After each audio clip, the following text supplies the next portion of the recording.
ഇന്നലെ ഒരു പെൺകുട്ടി എന്നെ കാണാൻ വന്നായിരുന്നു. അപ്പോൾ അവൾക്ക് കുറച്ച് സങ്കടങ്ങളുണ്ട്. അവൾ എല്ലാ ദിവസവും പള്ളിയിൽ പോകുന്നവളാണ്.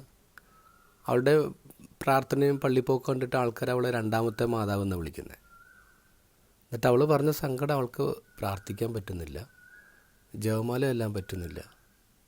പല അച്ഛന്മാരുടെ അടുത്തുള്ള പ്രശ്നങ്ങൾ പറയാറുണ്ട്. അപ്പോൾ അവർ പറയുന്ന മറുപടികളെല്ലാം ഡിഫറെൻ്റാണ്. അതുകൊണ്ട് അവൾ കൺഫ്യൂസ്ഡാണ്, ഏതാണ് ശരി. അപ്പം ഞാനിങ്ങനെ മനസ്സ് ചിന്തിച്ചു, അവൾ വന്ന സ്ഥലം മാറിപ്പോയല്ലോ. കാരണം ഞാൻ കൊടുക്കാൻ പോകുന്ന മറുപടി അവൾ വീണ്ടും കൺഫ്യൂഷൻ ആക്കുമല്ലോ. അവൾക്കുള്ള മറുപടി ഇന്നത്തെ ഗോസ്പലിലുണ്ട്. ഈശോ മലമുകളിൽ തനിച്ച് പ്രാർത്ഥിക്കാൻ പോവാണ്. ഇത് പലയിടങ്ങളിൽ നമ്മൾ വായിക്കുന്നുണ്ട്. പക്ഷെ മലമുകളിൽ ഈശോ എങ്ങനെയാണ് പ്രാർത്ഥിച്ചതെന്ന് അതിൻ്റെ അകത്ത് എഴുതിയിട്ടില്ല. ഈശോ നിന്നാണോ, ഇരുന്നാണോ, കൈ ഉയർത്തിയാണോ, നല്ല ഉച്ചത്തിലാണോ, അല്ലെങ്കിൽ സംസാരം ഇല്ലാതെയാണോ, ഇതൊന്നും എഴുതിയിട്ടില്ല. എങ്ങനെ പ്രാർത്ഥിച്ചു എന്ന് എഴുതിയിട്ടില്ല. പക്ഷേ ഈശോ പ്രാർത്ഥിച്ചു.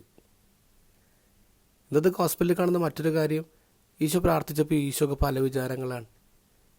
ഈശോ മലമുകളിൽ തനിച്ച് നിൽക്കുമ്പോൾ ഈശോ ചിന്തിക്കുന്നത് നടുക്കടലിൽ പെട്ടുപോയ ശിഷ്യന്മാരെക്കുറിച്ച്. അയ്യോ, അവർ ഒറ്റയ്ക്ക് തുഴഞ്ഞെത്തൂലല്ലോ. അപ്പോൾ ഈശോ അവിടെ പ്രാർത്ഥന നിർത്തുന്നില്ല. ഈശോ പ്രാർത്ഥനയുടെ മോഡ് ചേഞ്ച് ചെയ്യാണ്. പാസീവ് മോഡിൽ നിന്ന് ആക്റ്റീവ് മോഡിലേക്ക് മാറുക. പിന്നെ ഈശോയെ കാണുന്നത് നടുക്കടലിൽ വഞ്ചിയിൽ ഈശോ ശിഷ്യന്മാരുടെ കൂടെയാണ്.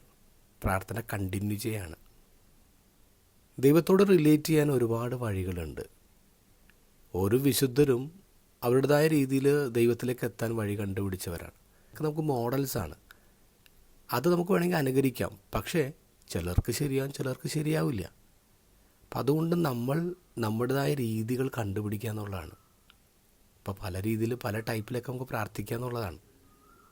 പ്രാർത്ഥനയെക്കുറിച്ച് നല്ലൊരു വർത്താനം ഇങ്ങനെയാണ്: pray as you can, not as you can't. നിങ്ങൾക്ക് പറ്റുന്ന പോലെ പ്രാർത്ഥിക്കുക. നിങ്ങൾക്ക് പറ്റാത്തത് അത് പ്രാർത്ഥനയല്ല.